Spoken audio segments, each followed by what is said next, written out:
தை மாதம் முழுவதும் கொண்டாட விசேஷ நாட்களுக்கு குறைவில்லை.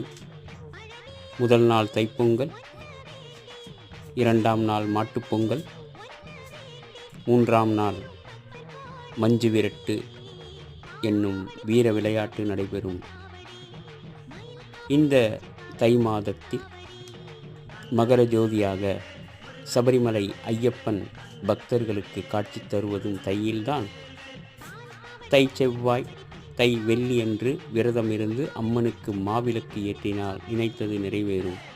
தை அமாவாசை அன்று தீர்த்த கரைகளில் முன்னோர்களை வழிபடுவது சிறப்பு. பௌர்ணமியும் பூச நட்சத்திரமும் சேரும் நாளில் தைப்பூச விழா நடக்கும். இந்நாளில் காவடி, பால்குடம் எடுத்து முருகன் கோயில்களில் அபிஷேகம் செய்வர்.